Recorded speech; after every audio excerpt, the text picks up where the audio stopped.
9 वर्षों में मोदी जी ने अच्छा किया है, खराब किया है, जितना करना चाहिए था उतना किया है, नहीं किया है। मुझसे बेहतर यदि कोई फैसला कर सकता है तो इसे हिंदुस्तान की जनता कर सकती है, आप सब कर सकते हैं। लेकिन मैं यह कहना चाहूंगा 2014 में आपने पहली बार मोदी जी के नेतृत्व में इस हिंदुस्तान में हम लोगों की सरकार बनाई थी, पूर्ण बहुमत के साथ आपने सरकार बनाई थी। उस समय आपको एक उम्मीद थी, आपको एक आशा थी कि एक बार मोदी जी को भी प्रधानमंत्री बनाकर देख लिया जाए। बहुतों को देखा, अब इनको भी एक बार हम देख लेते हैं, आजमा लेते हैं कि कैसे सरकार चलाते हैं। 2014 में सरकार बनने के बाद 5 वर्ष तक उनके कामकाज को देखने के बाद आप इस नतीजे पर पहुंचे कि नहीं, यह इंसान तो एक गजब का इंसान है, यह करिश्माई इंसान है। इसलिए 2019 में भी आप लोगों ने पहले से अधिक सीटों पर विजय दिलाकर भारतीय जनता पार्टी की सरकार इस हिंदुस्तान में बनाई। पहले तो एक उम्मीद से आपने सरकार बनाई थी। और बहनों भाइयों, कभी उम्मीद टूट जाती है, आशा यदि कभी टूट जाती है, तब भी लोगों को लगता है कि कोई बात नहीं, एक इस बार हमारी आशा टूट गई, हमारी उम्मीद टूट गई, लेकिन आगे कभी न कभी हमारी आशा पूरी होगी, उम्मीद पूरी होगी। लेकिन 9 वर्षों के अंदर जो जन सामान्य में उन्होंने विश्वास पैदा किया है, बहनों भाइयों, जहां जहां मैं जाता हूं, जिन जिन भी सार्वजनिक सभाओं को संबोधित करने के लिए, दुनिया के दूसरे देशों में रहने वाले भी जब भारतवासी हैं उनसे भी मैं बातचीत करता हूं, मुझे लगता है कि इस देश की जनता का विश्वास अब मोदी जी के प्रति पूरी तरह से पक्का हो गया।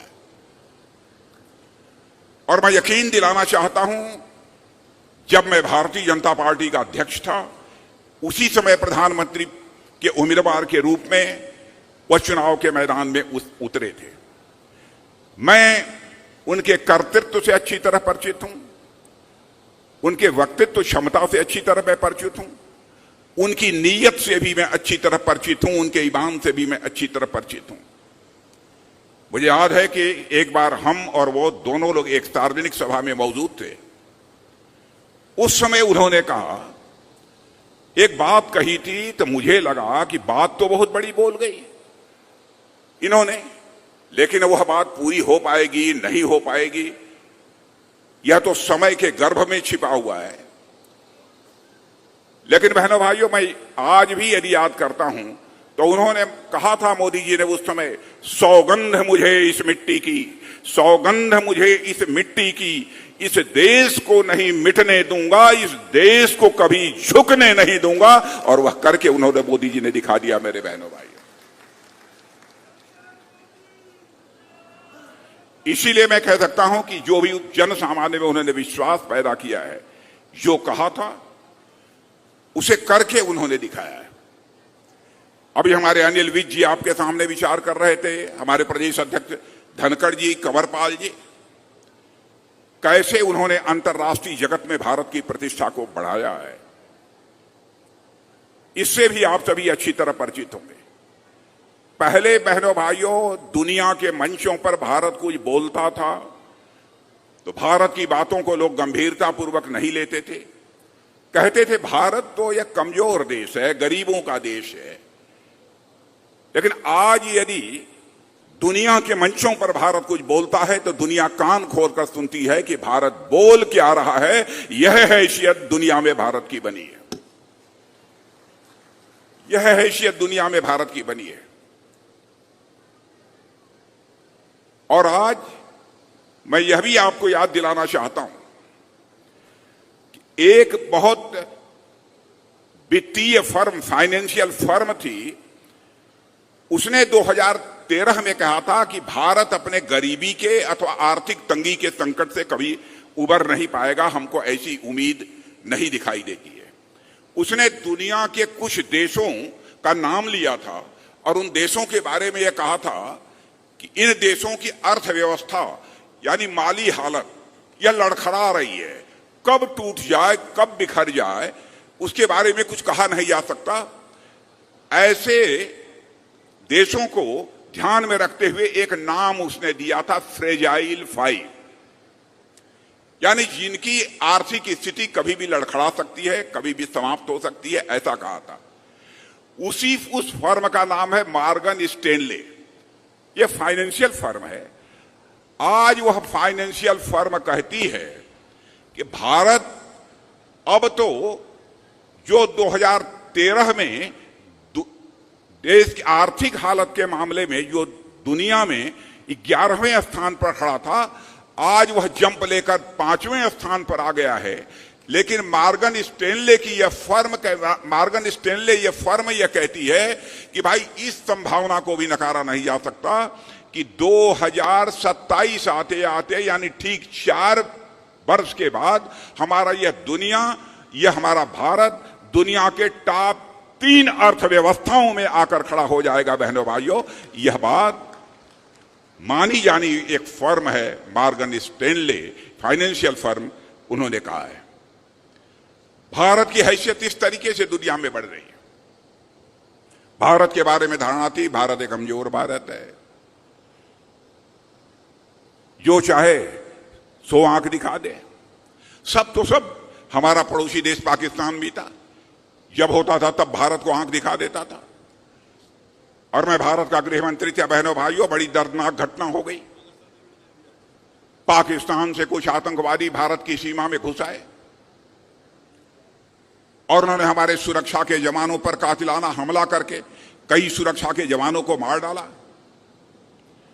उसके बाद प्रधानमंत्री मोदी जी बैठे। बहनों भाइयों, 10 मिनट के अंदर हमारे प्रधानमंत्री ने फैसला कर लिया। मैं प्रत्यक्ष अपनी आंखों से देखो ही आपको बता रहा हूं। और उसके बाद हमारे देश के सेना के जवानों ने पाकिस्तान की धरती पर जाकर आतंकवादियों का सफाया करने में कामयाबी हासिल की थी। और उस कार्रवाई से हमने सारी दुनिया को यह संदेश दे दिया कि भारत अब यह कमजोर भारत नहीं रहा है। भारत के अंदर वह ताकत है कि भारत इस पार से भी मार सकता है और जरूरत पड़ी तो सीमा पार भी जाकर भारत मार सकता है। दुनिया में यह हैसियत भारत की बनी। इसीलिए मैंने कहा कि भारत अब कमजोर भारत नहीं रहा है। भारत की हैसियत दुनिया में बड़ी तेजी के साथ बढ़ी है। चाइना के साथ भी जो कुछ भी हुआ था, बहनों भाइयों, हमारे सेना के जवानों ने जिस शौर्य और पराक्रम का परिचय दिया है, उसकी जितनी भी सराहना की जाए वह कम है। और सारी दुनिया इस चीज को महसूस करती है कि पहली बार भारत ने सीना खोलकर भारत के मान, सम्मान और स्वाभिमान की रक्षा की है। मेरे बहनों भाई, यह भारत की हैसियत, यह भारत की ताकत सारी दुनिया में बनी है। और जहां तक वादों का प्रश्न है, वादे हम लोगों ने अधिकांश नहीं किया था, लेकिन मैं दावे के साथ कह सकता हूं जो भी हम लोगों ने वादे किए थे, अपने वादों को हम लोगों ने अक्षरशः पूरा किया है। पहले यह होता था कि जनता से वादे बहुत सारे किए जाते थे, लेकिन अपने वादों को राजनीतिक पार्टियां पूरी नहीं करती थी, उसकी चिंता नहीं करती थी। हमने जो कहा सो किया। अनिल विज जी आपको याद दिला रहे थे धारा 370 की, जम्मू कश्मीर की। मैं आपको बतलाना चाहता हूं 1951 उस समय जब हम भारतीय जनसंघ के रूप में काम कर रहे थे, उस समय भी हम लोगों ने अपने घोषणा पत्र में कहा था कि हमारी सरकार जिस दिन बन जाएगी और हमको दोनों सदनों में पूर्ण बहुमत मिल जाएगा, तो धारा 370 जिसके तहत जम्मू कश्मीर को विशेष दर्जा प्राप्त है अन्य राज्यों की अपेक्षा, हम उस विशेष दर्जा को यानी धारा 370 को समाप्त कर देंगे। और जब जब चुनाव होता था तब तब हम अपने घोषणा पत्रों में उसे शामिल करते थे। लोग ये कहते थे कि ये जनसंघ वाले जनता की आंखों में धूल झोंकते हैं, जब चुनाव आता है तब इनको धारा 370 की याद आ जाती है। लेकिन बहनों भाइयों, हमको दोनों सदनों में, संसद के दोनों सदनों में वो बहुमत नहीं मिला था, इसलिए हम अपने वादे को पूरा नहीं कर पा रहे थे। लेकिन हमारी प्रतिबद्धता अपने वचन के प्रति बनी हुई थी। आपने देखा कि वह क्षण आ गया जब संसद के दोनों सदनों में हमको लगा कि अब हमारा बहुमत है, तो बहनों भाइयों, हमने क्षण भर की देर नहीं लगाई। धारा 370 जिसके तहत जम्मू कश्मीर को विशेष दर्जा प्राप्त था, उसको चुटकी बजाकर हम लोगों ने समाप्त कर दिया बहनों भाइयों। और जम्मू कश्मीर का भी वही दर्जा है जो हिंदुस्तान के अन्य राज्यों का दर्जा है। जो भी कहा था, एक भी चीज ऐसी नहीं है जिसको हम लोगों ने पूरा नहीं किया। जहां तक अपनी पुरानी विरासत पर गर्व करने की बात है, अपनी पुरानी विरासतें जो स्थान स्थान पर जो पड़ी हैं, उनको भव्य स्वरूप देने का काम भी यदि किसी सरकार ने इसे हिंदुस्तान में किया है मेरे बहनों भाइयों, तो हमारी सरकार ने किया। याद दिला रहे थे बीच जी राम मंदिर का। मुझे याद है 1984 में जब हम लोगों ने घोषणा पत्र अपना तैयार किया, तो उस घोषणा पत्र में भी हम लोगों ने कहा था कि हमारी सरकार यदि बन जाएगी, बहुमत यदि हमको मिल गया, तो हम अयोध्या की धरती पर भव्य राम का मंदिर बनाएंगे। 84 के बाद लगातार हर 5 साल पर जनता कहती थी, भाई आपने कहा था, कब करेंगे आप लोग? इसको घोषणा पत्र में कहना आप बंद कर दिए। लेकिन बहनों भाइयों, देखा आपने कि वह दिन आ गया। क्या आज आप जाकर अयोध्या की धरती पर देख सकते हैं, वहां पर भव्य राम के मंदिर का निर्माण हो रहा है बहनों भाइयों। और 24 जनवरी के बाद जाकर अपना शीश झुकाकर आप रामलला का दर्शन कर सकते हैं।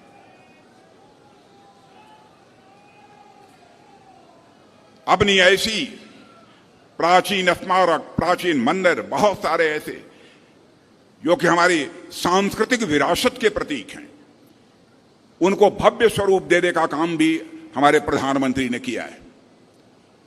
आप चले जाइए महाकाल का मंदिर उज्जैन में, पहले का स्वरूप वहां का आपने देखा होगा और आज का स्वरूप आप जाकर वहां देख सकते हैं। आप चले जाइए बद्रीनाथ, केदारनाथ, सोमनाथ, जहां भी चले जाइए आपको बदला हुआ स्वरूप दिखाई देगा। यानी जो कुछ भी कहा था बहनों भाइयों, हम लोगों ने अक्षरशः उसका निर्वाह किया है।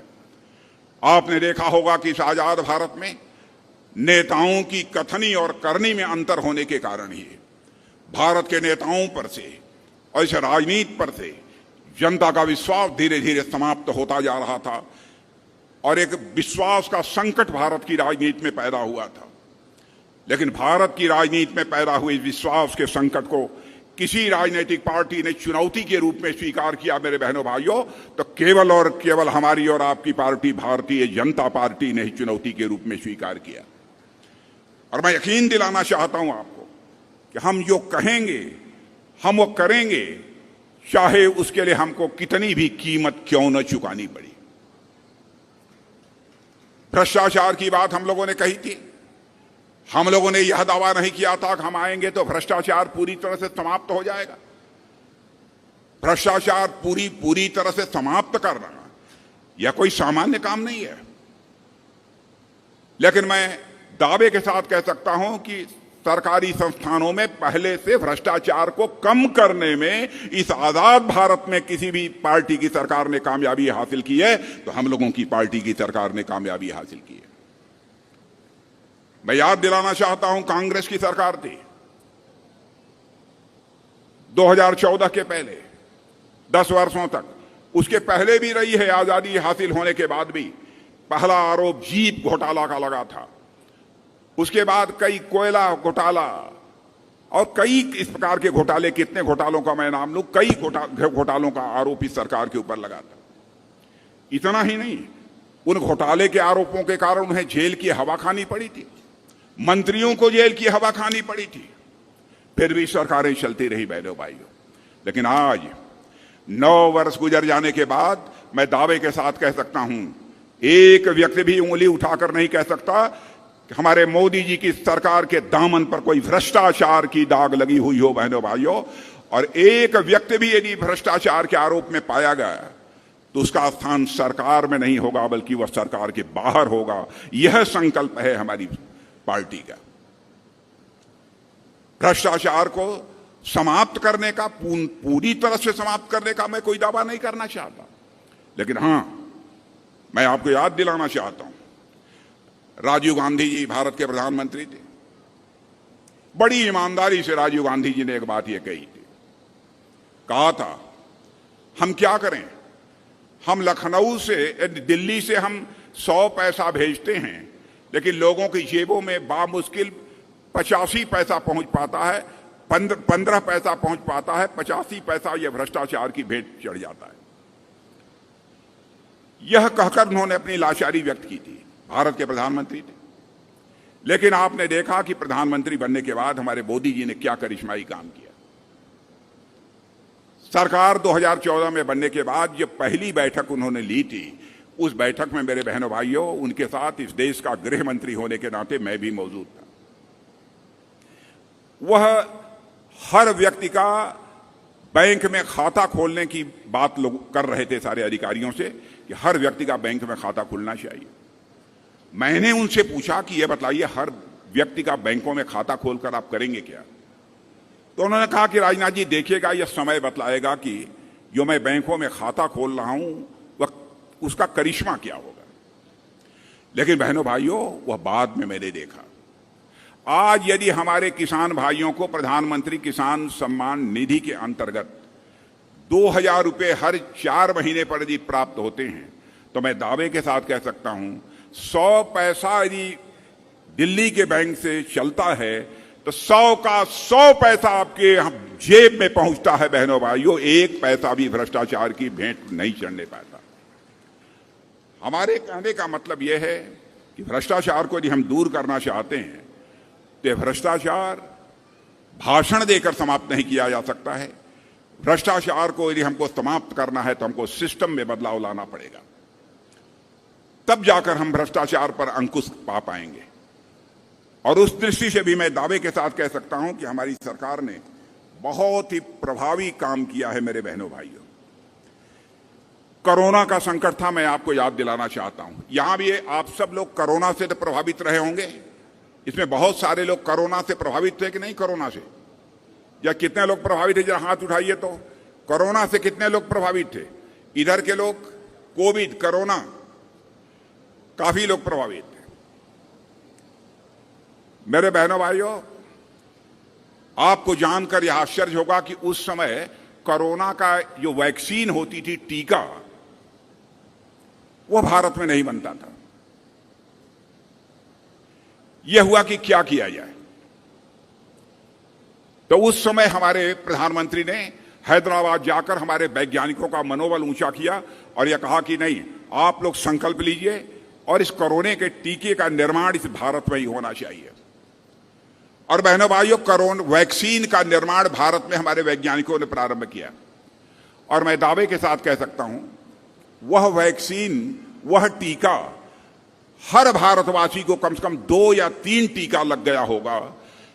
लेकिन अमेरिका, जो दुनिया का सबसे ताकतवर देश माना जाता है, बहनों भाइयों, उस अमेरिका में भी जिसकी जनसंख्या हमसे बहुत कम है, बामुश्किल 30 करोड़ के आसपास है, वहां पर सभी को कोरोना का 3 डोज की बात छोड़िए, 2 डोज भी सबको नहीं लग पाई है। ऐसी स्थिति वहां की है। और इस वैक्सीन को हम लोगों ने केवल उसका उपयोग भारतवासियों को ही टीका लगाने में नहीं किया, बल्कि दुनिया के 100 से अधिक देशों को भी भारत में, भारत के वैज्ञानिकों के हाथों से बनी हुई वैक्सीन को हम लोगों ने मुहैया कराया, ताकि दुनिया के दूसरे देशों के लोगों की भी जान बच सके। हम लोगों ने इसलिए किया कि भारत दुनिया का इकलौता देश है, मेरे बहनों भाइयों, जिस देश के रहने वाले ऋषियों और मनीषियों ने भारत की सीमा में रहने वाले लोगों को ही अपने परिवार का सदस्य नहीं माना है, बल्कि पूरे विश्व की धरा पर रहने वाले लोगों को अपने परिवार का सदस्य मानते हुए वसुधैव कुटुंबकम का संदेश, यानी पूरा विश्व ही हमारा परिवार है, यह संदेश सारी दुनिया